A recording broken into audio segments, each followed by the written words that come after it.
I spent 4 years at the School of Oriental and African Studies, London University, doing my first degree, and never once in all those years did I learn anything about any African civilization.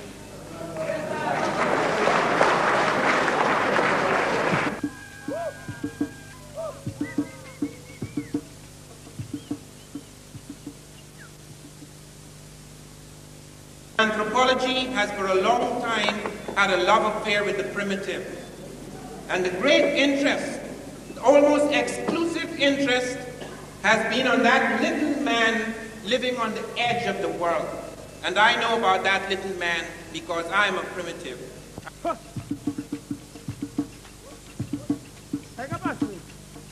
I spent nearly 14 years in the jungle, and not the jungles of Africa, the jungles of South America. I was born in Georgetown, but I spent a great part of my boyhood in the jungle. I lived therefore on the periphery of the South American civilization. I was 3/4 African and about 1/4 Makusi Indian. I could not for a moment think that to do an ethnography of the Makusi Indian, a little primitive tribe on the edge of the world, I would be giving any vision whatsoever of South American civilization.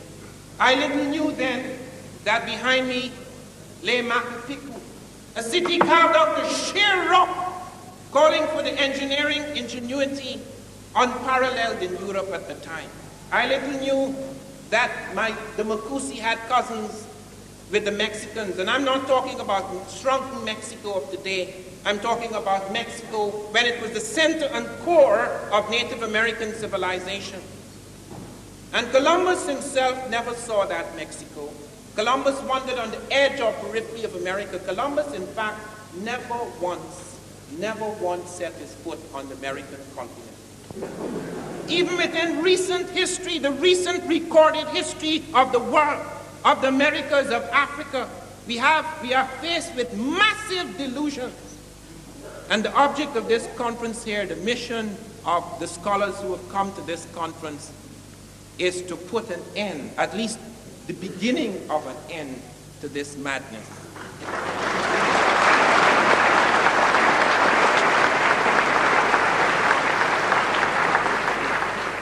We know very little, or rather we have known very little of the technologies of early Africa because of this concentration on the primitive. I grew up in a jungle twice as large as any jungle in Africa. Africa, in fact, has less jungle than any other continent comparable with its land space. If you take 2 Europes and put it in Africa, there is more woodland and forest in 2 Europes than there is in Africa. Our image of jungle springs from the fact that most anthropologists, at least in the past, it may be changing slightly now, and with these studies it will change even more rapidly. Most anthropologists have been satisfied to go looking for vanishing little tribes, utterly irrelevant, the Wooga and the Luga. And they go and they spend 6 months a year and they study all they know about the Luga. All their little ritual and their dances and their kinship system, who is my mother's brother, sister's son, etc. Utterly irrelevant to any illuminating vision of African civilization. And they come and they extrapolate masses of things about it. And so we have thousands and thousands of books about Africa that tell us absolutely nothing about the quintessential African.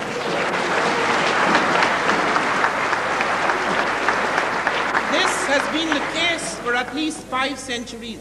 It is only within the last 5 years that we have had discoveries that make us aware of what is happening in Africa. Only within the last few years, 5 to 15 years.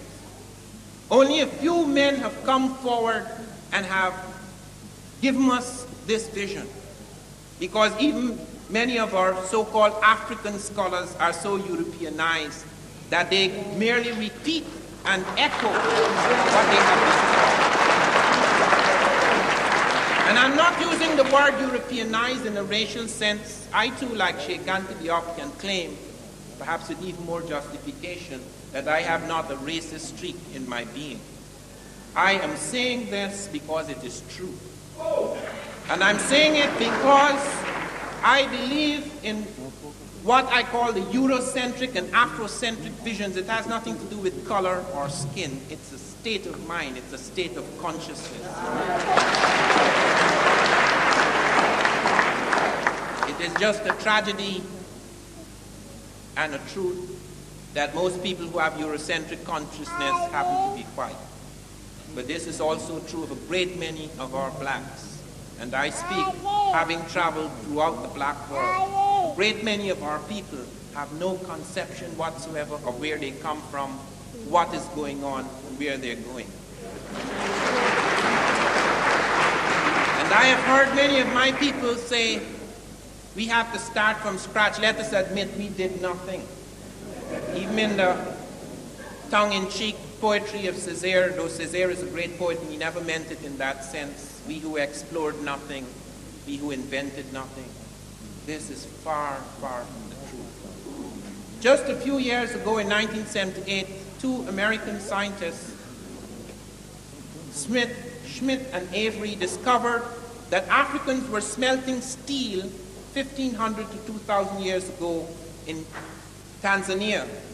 They were smelting it in a machine that was using a semiconductor technology unknown until the 20th century.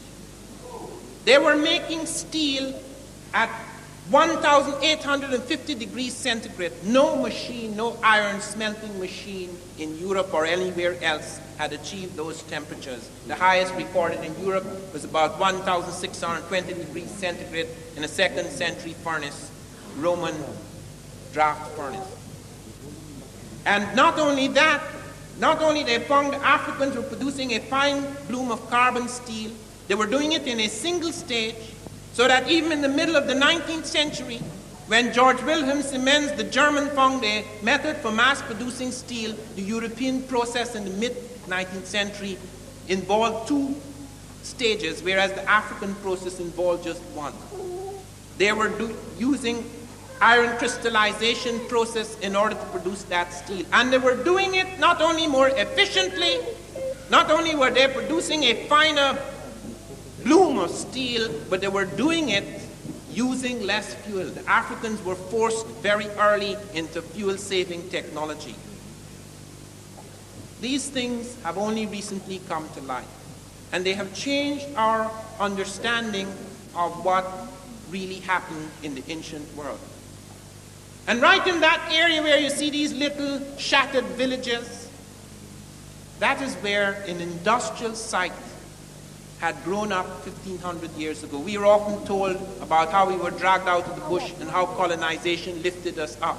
Few of us are aware. We are aware of what happened to the transplanted black, but very few of us are aware what happened to Africa itself. You cannot imagine what a Holocaust hit Africa. You cannot imagine what it is to take about 100 million people, the youngest people, and rip them out of the heart and core of a continent, the disintegration of family networks, the tremendous things that fell on Africa, the disease in one area in Tanzania. There were 5 million head of cattle. Europeans came in, introduced rinderpest, not deliberately, but they introduced it nevertheless. Almost all the cattle disappeared. You cannot imagine in the Americas, millions of people vanished just because of the common coal which Europeans had introduced in America. You are not aware of the massive destruction of civilization, so that people could mock us now and say, are you talking about all the great things that you did? If you did all of these great things, why are you not great now? What has happened to you? Why are you so broken and shattered and fragmented and lost? Why do you feel so inferior? We feel inferior and fragmented because we have lost a sense of the wholeness of our history.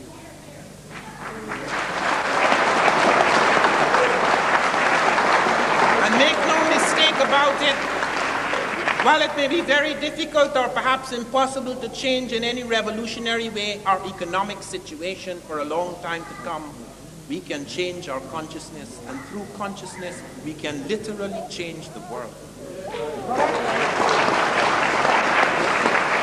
And that is why these are not just facts. We do not just come, as academics usually do, to give a new set of facts, because facts are not necessarily truth. Facts need to be breathed into. Facts have to have a quality, a vision. Because as I discovered when I began to study Native America, the prehistory of America closely, I found the people who had the most facts had the least truth. It has to do with a certain vision, a certain eye.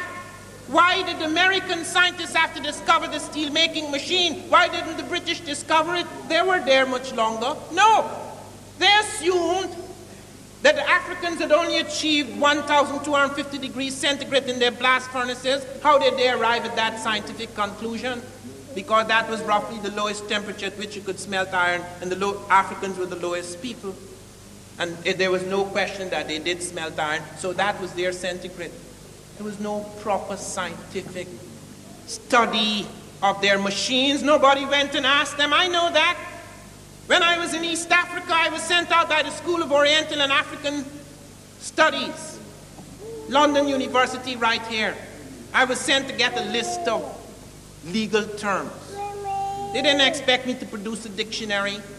They like this piecemeal nonsense. You go out and you do your little thing. Somebody goes out and studies hesitation phenomena. I met a girl doing a PhD in hesitation phenomena. I said, what is that? She says, you know when you're going to say something and you pause, you say or What do the Swahili say? That's our PhD. Concentration on irrelevancies, concentration on pettiness. That is why there emerges from that the image of petty African.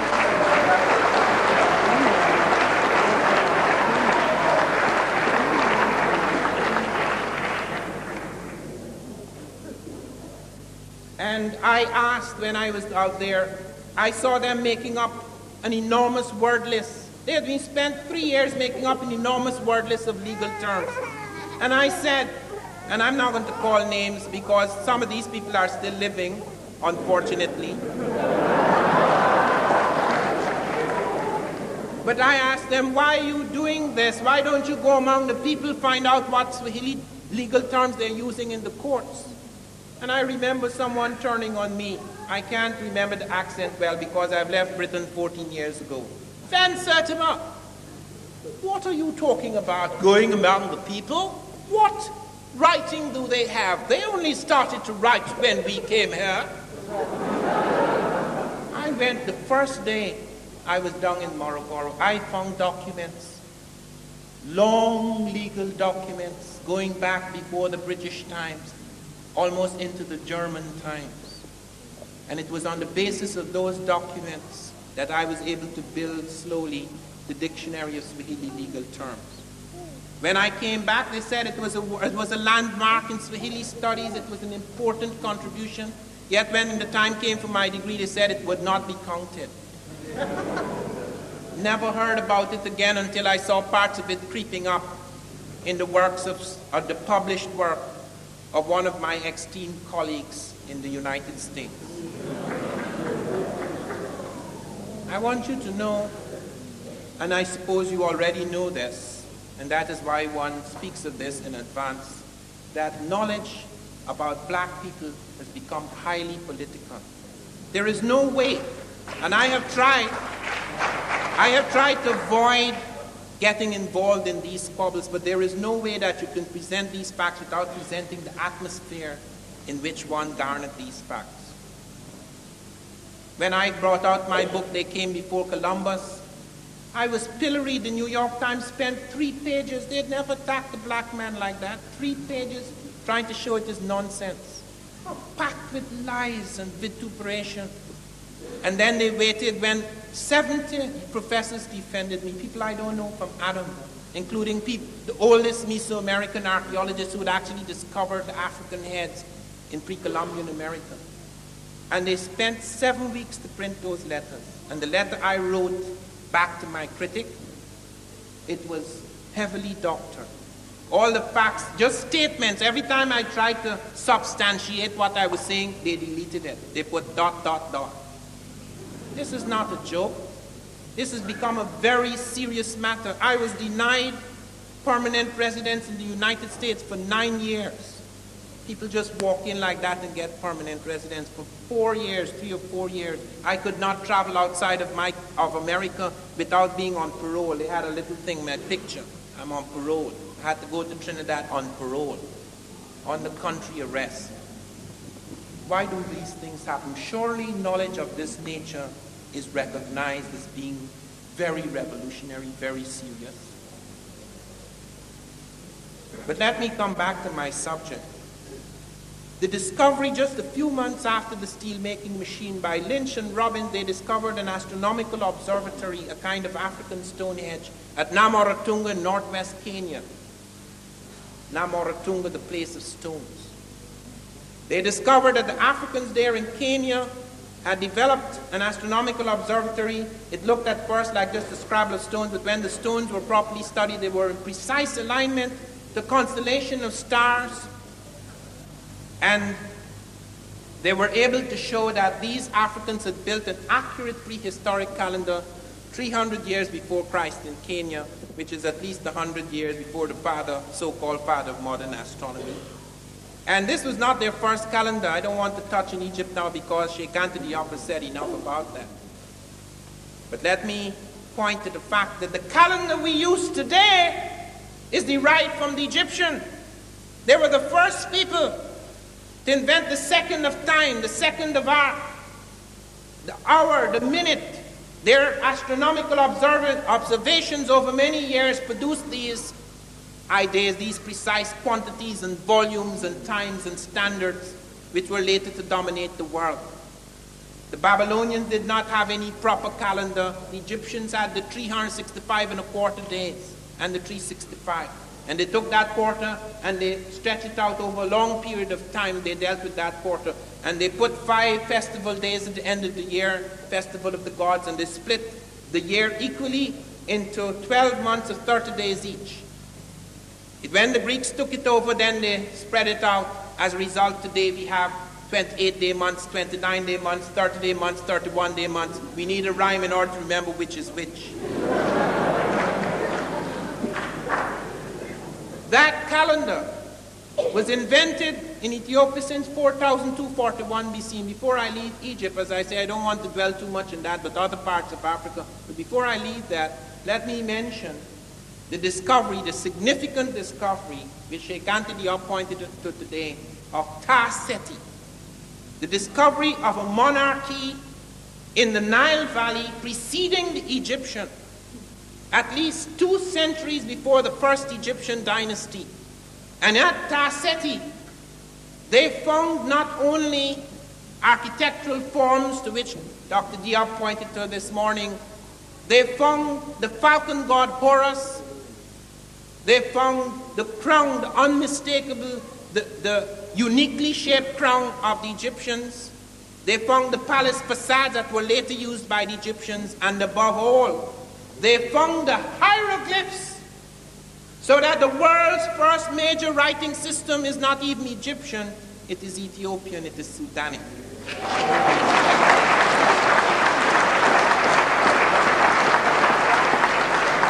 There are so many evidences, apart from the question of what the Greeks said who actually saw these Egyptians, apart from all the evidence that Sheikh Anta Diop has brought forward and others. There is evidence, the migration, the movement of agriculture. Every major plant in Egypt, at least half a dozen are found coming from the south. There's not a single plant that comes down to the south. This nonsense about civilization, that civilization in Egypt was created by Asiatics and Caucasoids, and then they brought the light of civilization down to the benighted black barbarians in the south. Not a single shred of evidence. The script comes up, the agriculture comes up, all the symbols comes up, the conceptions of God, and all the various forms that were to become deities in Egypt. It all comes from the south. The art, everything, you can see its origin in the south, in that Ethiopian and Sudanic world. And Ta-Seti is the culmination, it's the capping of the evidence. When we look at astronomy, as I was pointing to the calendars and the thing found at Namaratunga, they found something even more startling among the West Africans. In the 13th century AD, about 7 centuries ago, they found Africans were plotting an invisible star, Sirius B. Sirius A is a bright star we all see in the night sky. Sirius B is impossible to see with the naked eye. It is impossible to see it with the naked eye. It has a magnitude of about 8.5. And the Africans not only saw it, they plotted its orbit and trajectory right up to the end of the 20th century, up to the year 1990. And the diagram produced by our best astronomy today is identical with what they produced centuries ago. We only became aware of that star towards the end of the 19th century. And not only that, they intuited its mass. This is a white dwarf. It is an imploded star. It's not only impossible to see with the naked eye, it is the most sophisticated astronomy that has shown us that a star so imploded is much heavier than stars that appear 6 times brighter and larger. They came to that conclusion. They had plotted the spiral structure of the Milky Way. They had seen the Jupiter and Saturn, the rings and the moons thereof. They had worked all of that out. But particularly Sirius B. It caused such astonishment, such consternation in astronomical circles that Kenneth Brecher of the Massachusetts Institute of Technology in Cambridge, Massachusetts, he said, the Africans have no business knowing any of this. And that is true. The Africans, as we know them, as we have been learned to conceive of them, have no bloody business knowing anything. So that he has to check himself as to who he's talking about, because when we talk about the so-called traditional African, we are not talking about what lay at the core and heart of those shattered civilizations. If you want a modern example of what I mean, why all these discoveries are coming, but let me for a moment dwell on some new discoveries. Do you know that the Africans actually showed something contracting and expanding within the region of Sirius B, a supernova? Do you know only 2 years ago the Einstein orbiting satellite, one of the United States satellites, discovered the supernova? 2 years ago. Space machine. Last year, one of our space machines, American space machines, sent down radar beams into Africa 16 feet below the African Earth and saw traces of ancient rivers running from the Sahara towards the Nile Valley. I said that in my book 7 years ago.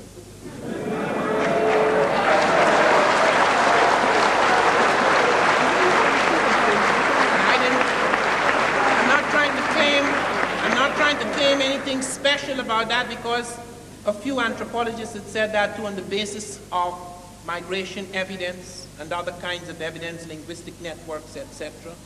But now they can see it from outer space, above the prejudice.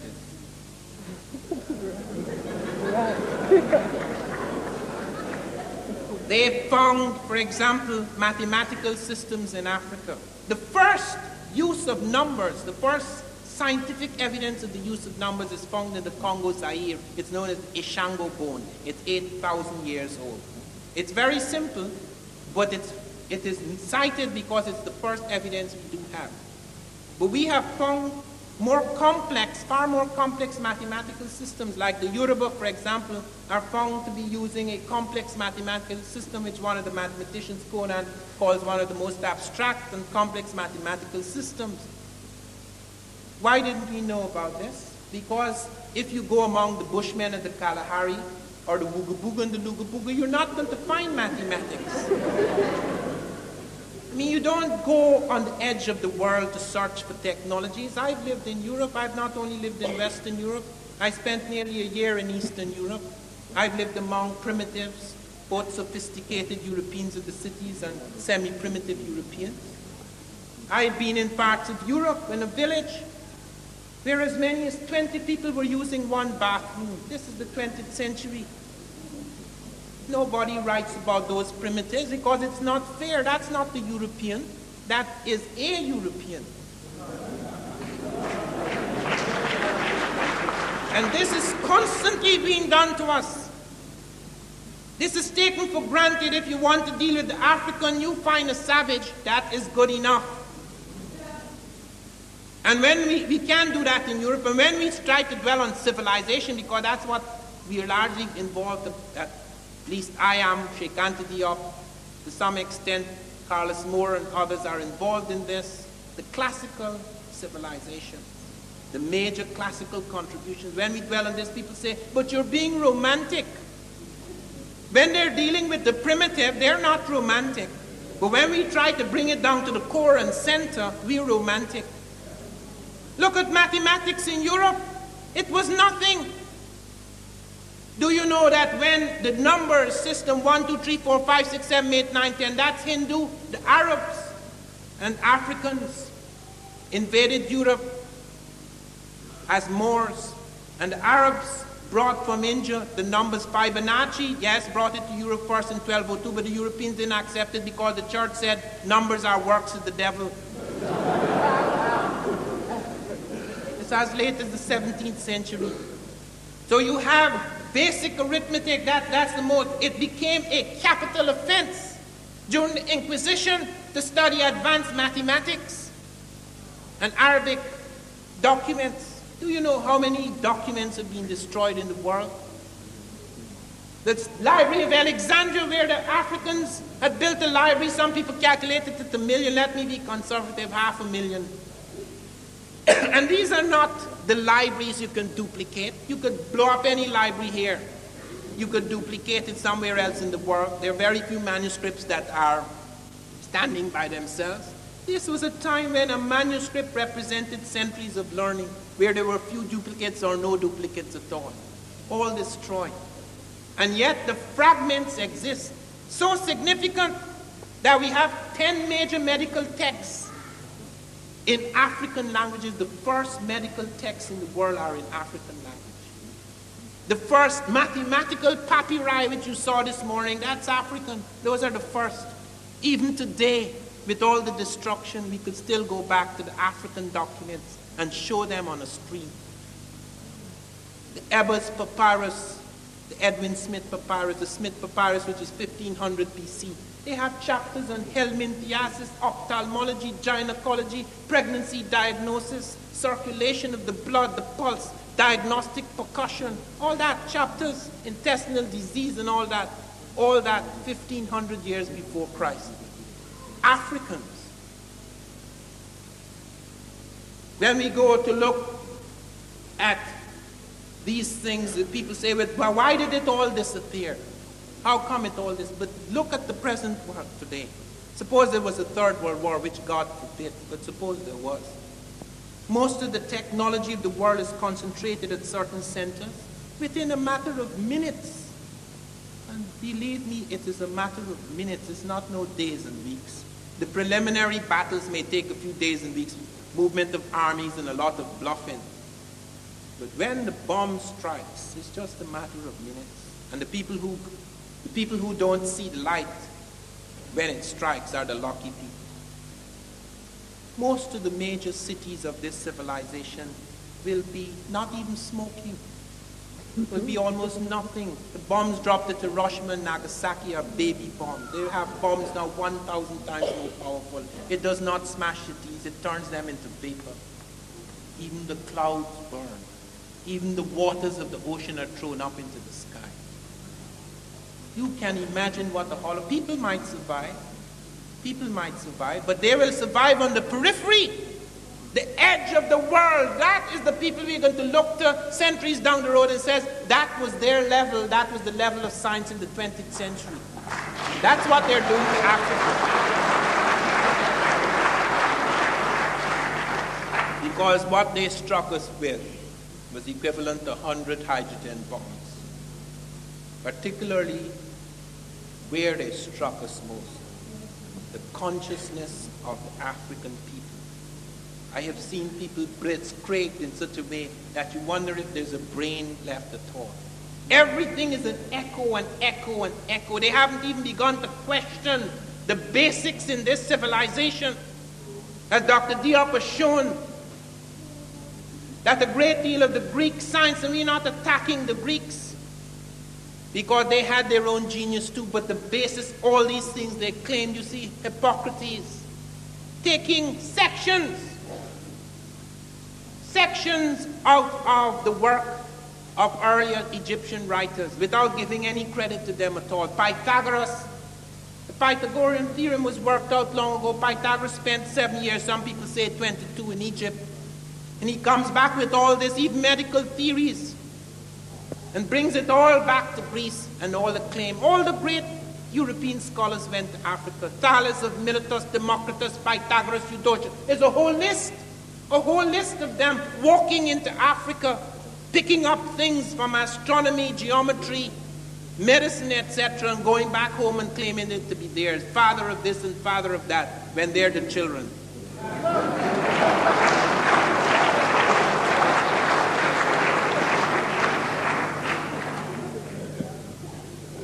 In the field of scripts, and this is one of the things, we're the non-literate peoples, I've often heard this, we are the simple peoples, the simple societies, we are the oral peoples. The English are oral. Where is their script?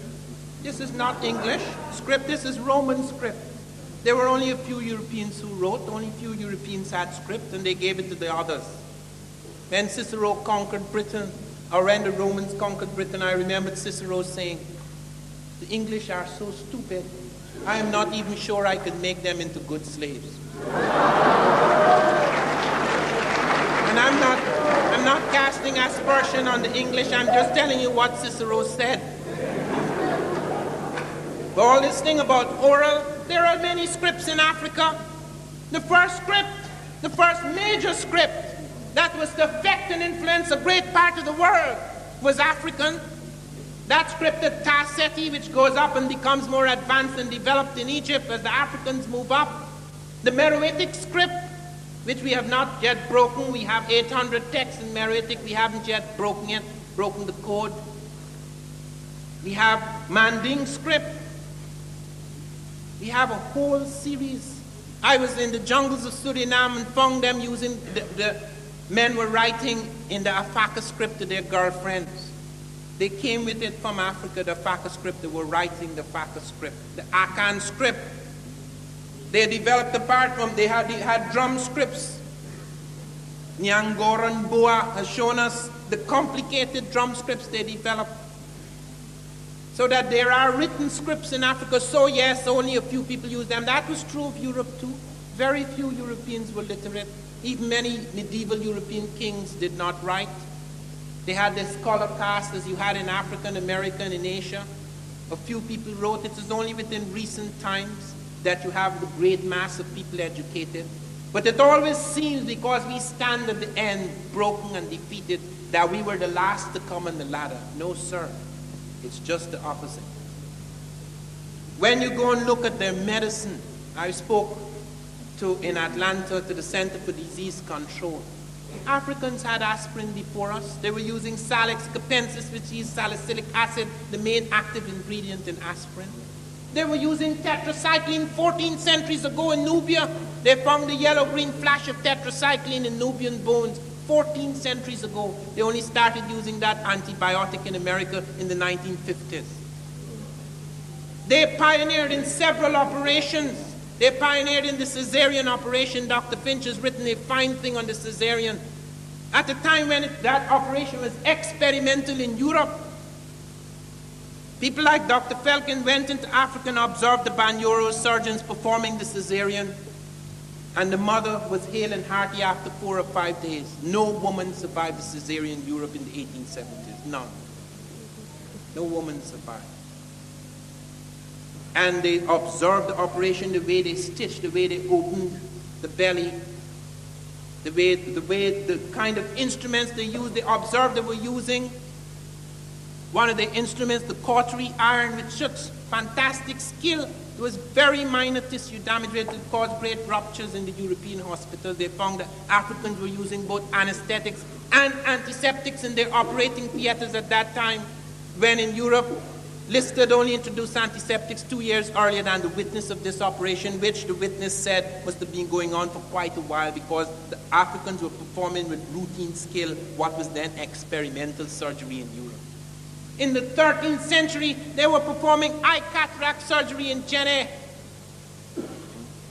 But when we learn about African medicine, they go to the quacks because it's exotic and primitive and nice. So you go and you picture the quack. That's why the camera lies. You take the camera out, the camera is not supposed to lie, and you concentrate on the edge of a world. You pick out the quack and you listen to everything he says, all his little magic and his nonsense. He says, well, that's African medicine. You don't deal with the scientific superstructure of that medicine. If I wanted to do that to American medicine, boy, are there quacks out there. I am terrified of getting sick because I'm sure my sickness would be fatal. I have never been diagnosed correctly. As soon as I go to the diagnosis so that I could guess the worst possible scenario so I could fight against it. So when you look at medical science, you see, for example, one of the innovations that Africans were the first to use drugs to deal with hypertension and certain forms of psychotic disorder. Even one of their medicines, reserpine, comes out of the African medicine chest. They have a vast herbal pharmacology. We are only now beginning to study this and see the scientific knowledge the Africans had of plants. And when we talk about plants, they were the first in the agricultural field. Recently, there's been a big discovery which has been disputed, where they found that Wadi Kubania and Wadi Tushka in Egypt and Nubia, the earliest cultivation of cereal, wheat and barley, etc. And this was dated about 18,000 years ago, about 7,000 years before any other civilization. It has now been down-dated. They said they made a mistake. But when they thought they were right and that they had made a mistake, they started to excuse it. They said it is probably not true that agriculture is the basis of civilization. Could you understand what these 5 centuries have done to the consciousness of the world? That even when things are found, even when they're there, you cannot understand. Do you know how they explain the Dogon finding Sirius B? The Russians have given the best explanations because the Russians contacted me when I brought out my thing in the New York Times. I got a letter from Sanarov, academician Sanarov, from one of the Soviet science cities in Asia, saying that the Russians had been working on Bering Strait migrations and other migrations from the Pacific area. They'd never heard of Atlantic migrations before. They were very interested in my research. And in the communication, I asked them about what they had been doing in Egypt, what discoveries had been made on the NASA because Sadat had kicked them out. And they pointed out that Volosimo, one of their scientists, had found perfectly ground spherical crystal lenses in ancient Africa, and that the Africans had telescopes. But they didn't even bother to think that Africans had telescopes. They said that perhaps, and this is Carl Sagan on big television in America, that some scientifically literate European wandered among the Dogon and gave the African savages this knowledge. And that later on, when anthropologists came to study them, they merely vomited it up. The anthropologists who studied the Dogon, Marcel Griot and Charmaine Dietelin, Griot spent 16 years among the Dogon before they started to talk about that part of the heavens. A long time to vomit. And no one at that time, before or after, until very recent times, knew what the Dogon had found. That there was an elliptical orbit of 50 years around Sirius A and an orbit of 1 year on its own axis. We only found the flashing and darkening of the supernova 2 years ago. We have not yet found, and we may not discover this until next year when we send up our latest space telescope. We will not be able to verify what the African said about the 1 year orbit on its own axis. Yet the European gave it to him in the 1920s or 30s. Let me shift from the African world now and touch on something in closing that I have had intimate acquaintance with. I have been one of the few blacks who was sent by the National Aeronautics and Space Administration to witness the launching of the first black American into space, Bluford. That was done in recognition of the work I had done at NASA on blacks in space science. One of the things I discovered is that not only African science is little known, but even modern science, the contribution of blacks to modern science is little known. Look at this electric light. It is true that Edison pioneered in the electric light, but Edison could only keep the light burning for about 16 hours. The man who provided the carbon filament that made light universal and practical was a black American, Louis Latimer. He literally lit London and New York. He actually supervised the lighting. He wrote the first book on incandescent electric lighting. We don't know nothing about him. A man who was to transform the economies of Britain and France in the sugar industry, the man who invented the sugar machine, which on the principle which we use today in taking those sugar crystals, taking the cane juice and transforming them into sugar crystals, is a black West Indian, Jan Matsalega. The first man to mass produce shoes in the world. They used to take a long time to produce a shoe by hand. The first shoe making machine, mass production of shoes, it was called the niggerhead machine, after its inventor, a black West Indian. Well, African. I'm just putting him back in the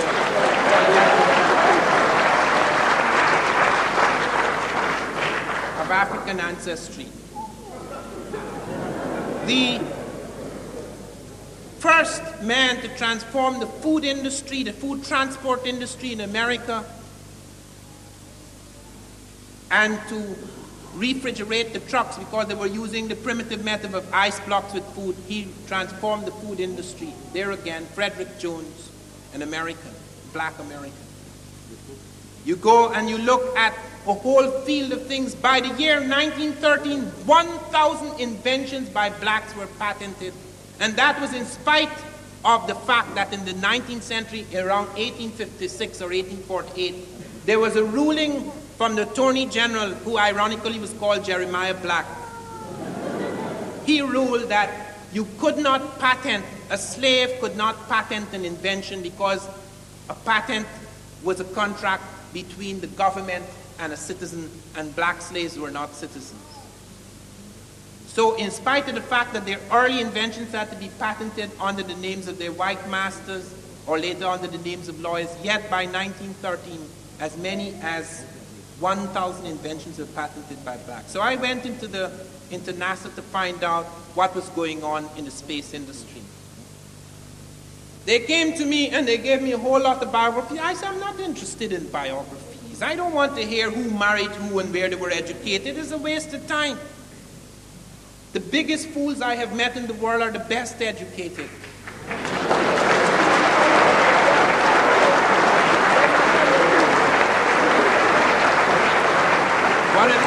One of the things that I am most grateful for is that in spite of the fact I've been heavily miseducated for many years, I broke from it because at the root I was not a normal person. I grew up in the bush.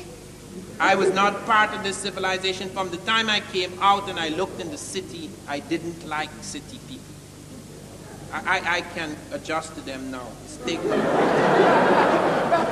But there's that inherent distrust, because I found that people who had learned things from books, written in a certain way for centuries without much change, just echoing the lies of the past, knew very little about what was and what wasn't.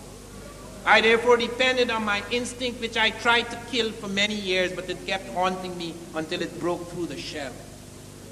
That was responsible for my survival. The constant doubt that springs from the fact that it is impossible to totally suppress the soul of man.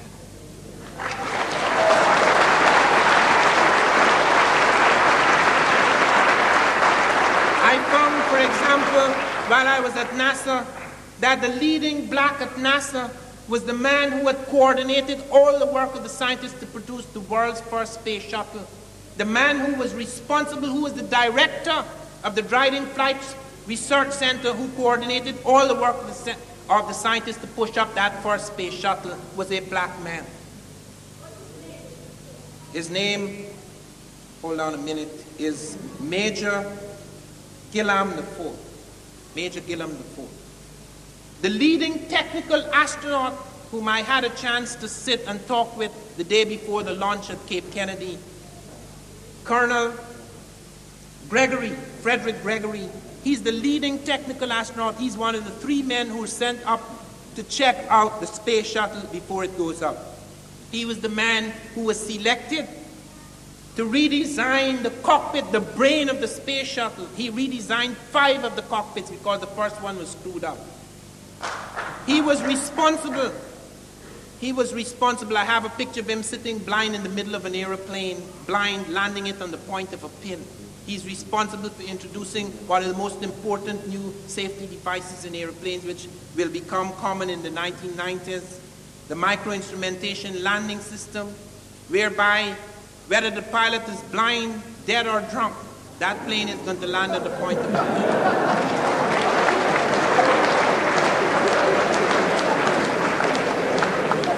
He was responsible also for inventing a new power controller, which will enable the pilot, cut hand fatigue in half, enable the pilot to control all the systems in the airplane with one hand. And you find also the toilets, even the space toilets are designed by a black. And this was the best design they had, because there's a problem in space. When you have a call of nature, it doesn't go down, it goes up. And they're always experimenting. So a few shuttles ago, they tried some balloon thing and it burst on the way down. It was a very nasty landing. And he, the same man, Bob Sherney, invented the tires for the moon buggy. They had to find tires that would be 10 times lighter than Earth tires, yet would be able to have traction on 1/5 the gravity of the Earth, which is on the moon, and yet carry the weight of the machines, etc., the instrumentation. Sherney devised that. Sherney is also the only man who has spent the longest time in states of weightlessness without going in a spaceship. In the only aircraft we have, the KC-139-09, KC-135-09 aircraft, the only aircraft that flying a parabolic curve achieves weightlessness. And it achieves weightlessness for about 1 minute. It's known as the vomit comet, because when it spins, everything you have inside of you, unless your train comes out. And the leading researchers in hypersonic research, for example, the leading researchers is a black woman. She's the one who solved the sonic boom. Dr. Christine Darden has solved the sonic boom problem, which will enable us to fly several times the speed of sound at the whisper in the 1990s. I met her also at Cape Kennedy. The 2 leading black researchers, and the leading researchers in space medicine are 2 black women, one an Afro-Hispanic, Dr. Cowens, and one Dr. Long, who've invented a device which enables you to exercise your involuntary systems, that you can change your heart rate like the yogi. It's like a quantification of yoga. You could change your heart rate and your blood pressure. These things will be spin-offs which will affect the general populace later. These things are necessary in space because we find tremendous problems emerging in space. You go up in space and you find lots of the fluids in your lower system collect, because you can't, it's not like one of those great spaceships you see in the space movies. You can't go running about jogging in the morning, but you have to exercise. You have to keep in extreme fitness because you're operating in zero gravity. And they have done tremendous work in space medicine, which will make a tremendous amount of difference to this. One of the things that I found extremely heartening, and let me end now, was that NASA was appreciative of what we were doing. They ordered 1,000 copies of this book, Blacks in Science, so that their astronauts and others could study it, so that they could see what contribution Africans were making both in ancient and modern times. The first copies were given to our 2 leading astronauts, Colonel Gregory and Bluford, and these men are aware, even though they do not participate in this, they are aware of how important the work they are doing, how they become standards in the world. And that is what I want to end on. We are not doing this simply as an academic exercise. This is not just an accumulation of new facts. These things are presented because we can only heal, and this is true for the black as well as for the white, both the prisoner and the imprisoned, both the prisoner, and the jailer. We are doing this because it is necessary to revise the history of man. The tremendous anguish which is deep in the heart of all of us, which arises out of these falsehoods, the falsehoods upon which this civilization are built, have got to go. This is a movement. This is a movement which is sacred. There was a time when certain people were able to take their history and turn it into sacred document. History, the study of history in times such as this, can become a sacred activity, a religious activity, whereby the fragmentation that we have suffered, the sense of loss, the sense of alienation and homelessness, can be redeemed by a sense of wholeness, a new sense of wholeness. Such a sense of wholeness can only spring from what we bring here, a new vision of history. Thank you very much.